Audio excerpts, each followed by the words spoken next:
अस्सलाम वालेकुम स्टूडेंट्स। आज हम लोग चैप्टर नंबर 4 स्टार्ट कर रहे हैं। चैप्टर 2 इंशाल्लाह जब हम स्कूल ओपन होंगे हमारे तब हम स्टार्ट करेंगे। अभी चैप्टर नंबर 4 है, इसके अंदर सबसे पहले आ रही है फोर्स की definition. Motion and force. Motion हम पढ़ चुके हैं पिछले चैप्टर में कि मोशन कितने टाइप्स के होते हैं, क्या क्या होते हैं, किस तरह से होते हैं, और फोर्स कुव्वत। आज हम फोर्स के बारे में पढ़ेंगे। Force is that external agent. Force एक ऐसा एजेंट है विच प्रोड्यूस मोशन और टेंड टू प्रोड्यूस मोशन और स्टॉप और tend to stop the motion. Stop का मतलब है रोक देना, टेंड टू स्टॉप का मतलब है कोशिश करना रोकने की, प्रोड्यूस का मतलब है हरकत पैदा करना, टेंड टू प्रोड्यूस का मतलब है हरकत पैदा करने की कोशिश करना। कभी कभी ऐसा होता है कि हम किसी चीज़ को पुश कर रहे होते हैं, हम उसे हिलाने की कोशिश तो कर रहे होते हैं मगर वो हिलती नहीं है। इट डज़ नॉट मीन कि हमने उस पर फोर्स नहीं लगाई। हाँ, हमारी फोर्स का कोई आउटकम नहीं आया लेकिन फोर्स तो लगी ना उस पर। आपने मेहनत तो की, आपने उसे पुश किया काफ़ी देर तक मगर वो अपनी जगह से नहीं हिल सका, तो वो टेंड टू प्रोड्यूस हुआ मोशन। एक बहुत तेज़ गाड़ी है, ट्रक है, चलता हुआ आ रहा है, आप उसे रोकने की कोशिश कर रहे हैं मगर वो नहीं रुक रहा है, तो क्या आप उसके ऊपर फोर्स नहीं लगा रहे थे? लगा रहे थे मगर वो फोर्स नाकाफ़ी थी, तो वो टेंड टू स्टॉप में चली जाएगी। ठीक है, अब आपके पास होती है फोर्स में ऑल्सो भी defined as it is an external agent which change और टेंड टू चेंज। जो चेंज कर दे या चेंज करने की कोशिश करे। A body state of rest और यूनिफॉर्म मोशन, बॉडी की या तो रुकी हुई सूरत को चेंज करे या किसी चलती हुई बॉडी को रोकने की कोशिश करे। एक और डेफिनेशन दी हुई है, the rate of change of momentum of a body is called force. कि मोमेंटम को जब टाइम से डिवाइड किया जाता है जब भी क्या बन जाता है? फोर्स। न्यूटन ने फोर्स के कुछ कवानीन दिए हैं, कुछ लॉज दिए हैं। Newton first law, second law, third law के बारे में आपने सुना होगा। सबसे पहले हम न्यूटन का फर्स्ट लॉ डिस्कस कर रहे हैं। ये इसकी स्टेटमेंट है, every object continue it state of rest or of uniform motion in a straight line. हर बॉडी अपनी स्टेट या रेस्ट या यूनिफॉर्म की कंटिन्यू रखती है एक सीधी लाइन पर रहते हुए, until it is compelled to change that state by force imposed on it। जब तक कि उस वो किसी फोर्स, कोई फोर्स उस पर ना लगाई जाए उसको रोकने के लिए या उसको चलाने के लिए। चल रही है तो चलती रहेगी, रुकी हुई है तो रुकी रहेगी जब तक उस पर कोई फोर्स नहीं लग जाए। ये कहता है हमारा न्यूटन का फर्स्ट लॉ। इसकी एक्सप्लेनेशन है, this law consist of two part. इसके दो पार्ट हैं। If a body is at rest it will remain at rest until is it acted upon by external force. जब कोई बॉडी रेस्ट में है तो वो रेस्ट में ही रहेगी जब तक उस पर कोई फोर्स ना लगाई जाए। पहले example, a book lying on a table or a table lying in a room, they will not change their position until an external force exert on it। इन्होंने कहा एक बुक जो टेबल पे रखी हुई है, टेबल जो कमरे में रखी हुई है, वो अपनी जगह से नहीं हिलेंगे जब तक कि उस पर आप फोर्स नहीं लगाते। और दूसरा पार्ट क्या कहते हैं? The other part of this law is if a body is in uniform motion in a straight line. अगर बॉडी हरकत में है it will continue it state until it is acted upon bye an external force, और वो चलती रहेगी जब तक कि उसको कोई और फोर्स ना लगाया जाए। When we roll a ball on a surface, जब हम एक बॉल एक सरफेस पर रोल कर देते हैं, it will come to rest, वो रेस्ट में आएगी ड्यू टू फ्रिक्शन, रगड़ की वजह से, एंड एयर रेजिस्टेंस या हवा की रेजिस्टेंस की वजह से।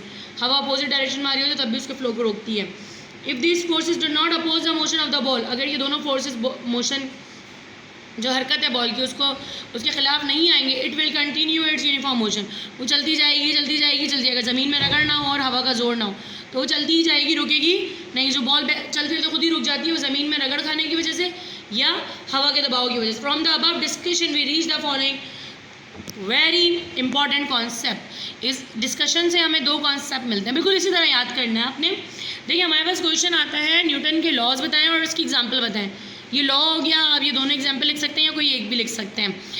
ठीक है, आपका ये लॉ हो गया, ये दो पार्ट बताने की, एक्सप्लेनेशन बताने की ज़रूरत नहीं है, आपने सिर्फ इसकी स्टेटमेंट याद करी, आधी एग्जाम्पल ऊपर से ली फर्स्ट पार्ट से, आधी सेकंड पार्ट से, ये आपकी एग्जाम्पल हो गई। इंपॉर्टेंट कॉन्सेप्ट पूछेंगे तो आप खाली कॉन्सेप्ट देंगे इसके। एक और चीज़ मैं आपको अभी बताऊंगी, पहले मैं थोड़ा सा पढ़ा दूँ आपको फिर आपको बताती हूँ। द डेफिनेशन ऑफ फोर्स, पहला कॉन्सेप्ट निकलता है फोर्स की definition. It is force which can change the position of the object or it is force which can stop a moving ball. ये फोर्स ही है जो किसी बॉडी की जगह को चेंज करती है या किसी चलती हुई बॉडी को रोक देती है। और दूसरा कॉन्सेप्ट जो है वो इनर्शिया का आता है। हम कॉन्सेप्ट इसमें यूँ नहीं मांगा जाता, पेपर में हमसे पूछा जाता है state the law of inertia an example of inertia, तो आप ये इनर्शिया लिखेंगे, वरना आप ये इसमें इंक्लूड नहीं करेंगे, इसके अंदर एंटर करने की ज़रूरत नहीं है। न्यूटन के तीनों लॉज की स्टेटमेंट और एग्जाम्पल लिखेंगे। ये इनर्शिया का टॉपिक बिल्कुल अलग है लेकिन ये हमारे फर्स्ट पार्ट के अंदर ही आता है। फर्स्ट लॉ को हम लॉ ऑफ इनर्शिया भी कहते हैं। All material object possesses the property of opposing any change in their state of rest or uniform motion in a straight line। Her body जो वजूद रखती है वो अपनी जगह में बरकरार रहने की कोशिश करती है, हर चेंज को अपोज करती है, उसकी मुखालफत करती है जितनी वो कर सके. सो वी कंक्लूड दैट एक जो बॉल रखी हुई है, अगर कोई चूटी उस पर फोर्स लगाएगी तो वो मूव नहीं करेगी, क्योंकि चूटी की ताकत उस बॉल की ताकत से ज़्यादा नहीं है. That is the inertia of the ball, कि वो चूटी के उस फोर्स को अपोज कर रही होगी. मगर उस बॉल को जब मैं किक करने जाऊँगी तो वो अपोज नहीं कर पाएगी, क्योंकि जो फोर्स मैं लगा रही हूँ वो उसके इनर्शिया से ज़्यादा बड़ी हो जाएगी. इनर्शिया एक हद तक हम बर्दाश्त को भी बोलते हैं, और ये मास ऑफ द बॉडी पे डिपेंड करता है. जितनी भारी बॉडी होगी उतनी ज़्यादा उसको फोर्स चाहिए होगी, उतनी ज़्यादा वो फोर्स बर्दाश्त करके अपनी जगह पे रुक सकेगी. अलमारी है आपके घर में, आप उसे फोर्सफुली नहीं हटा सकते हैं क्योंकि उसका इनर्शिया ज़्यादा होता है. So we conclude that if there is no external force acting on a body it will be inertial frame. जब कोई फोर्स नहीं होती वो इनर्शियल फ्रेम होता है. Other word, inertia is the tendency of an object to resist change in its state or rest of motion in a straight line. Inertia वो property है body की जब वो किसी अपने अंदर आने वाले चेंज को रेसिस्ट कर रहा होता है, उसकी मुखालफत कर रहा होता है. Therefore the first law of motion is also called law of inertia. First law of motion law of inertia भी कहलाता है. Explanation. A block of a stone which is large can hardly be pushed along the road, while a small wooden block can easily be pushed along the road. एक बड़ा पत्थर जो है वो बहुत मुश्किल से रोड के पास मूव करता है, जबकि लकड़ी का टुकड़ा जो है वो आसानी से मूव कर देता है. The mass of the stone or wooden block is the measure of inertia.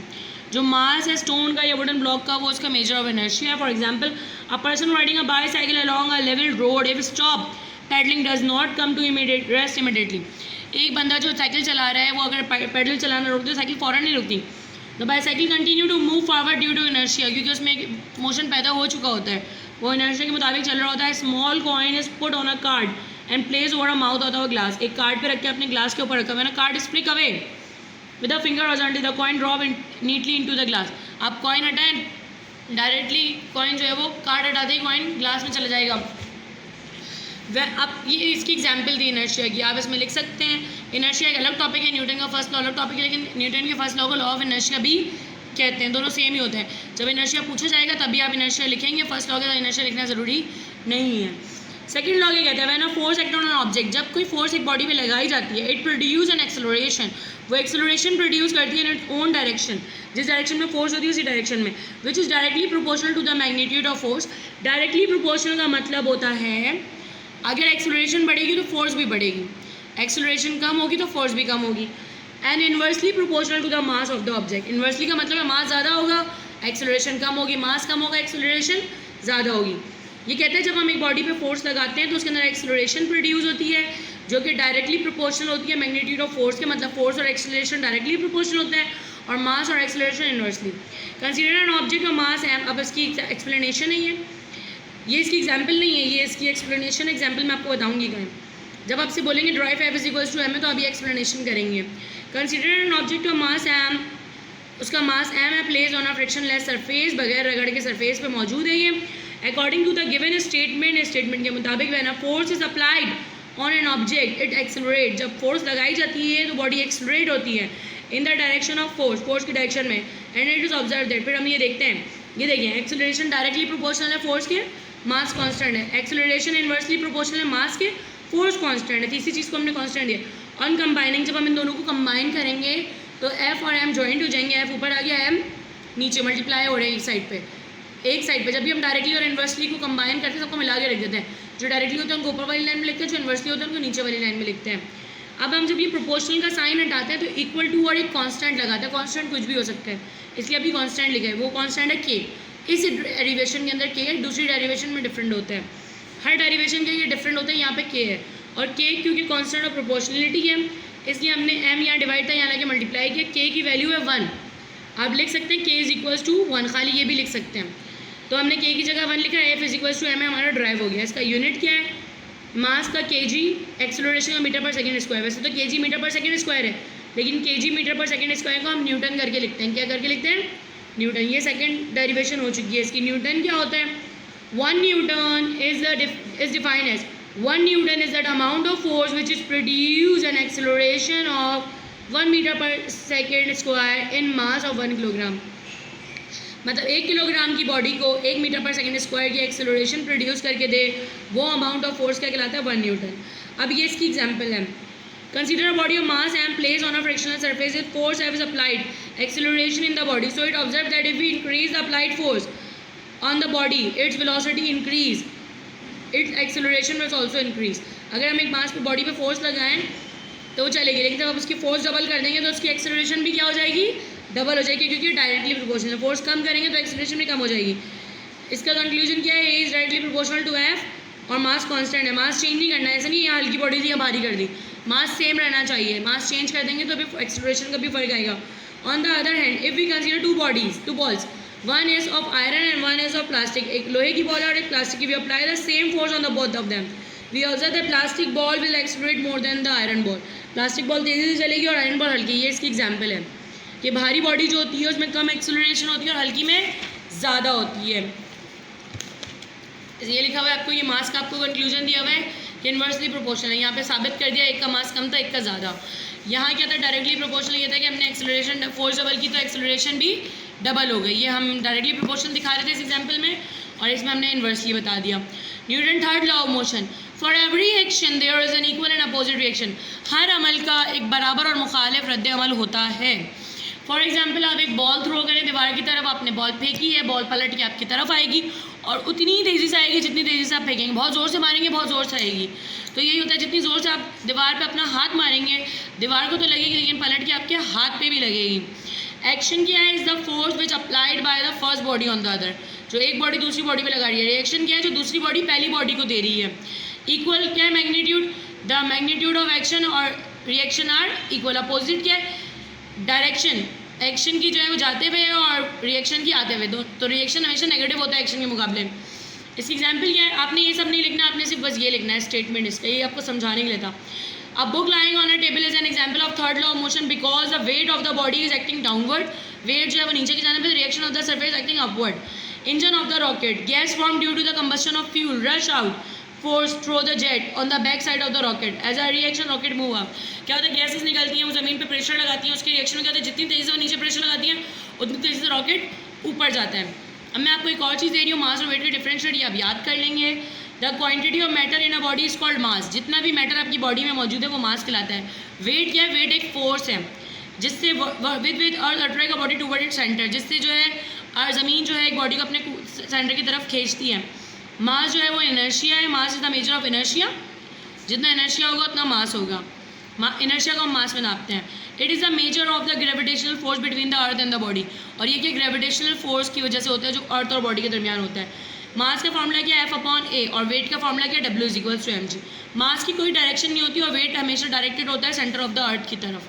ठीक है, आपके पास क्या है, mass of the body remain constant everywhere, mass जो है वो हमेशा कांस्टेंट रहता है, आप कहीं भी चले जाएं, मगर वेट कांस्टेंट नहीं होता क्योंकि वो डिफरेंट प्लेस पे डिफरेंट होता है, क्योंकि हमारा अर्थ का रेडियस हर जगह पे चेंज हो जाता है, इसलिए जी की वैल्यू भी चेंज होती है, इसलिए हमारा हर जगह सेम नहीं होता। बस यहाँ तक भी लिख सकते हैं।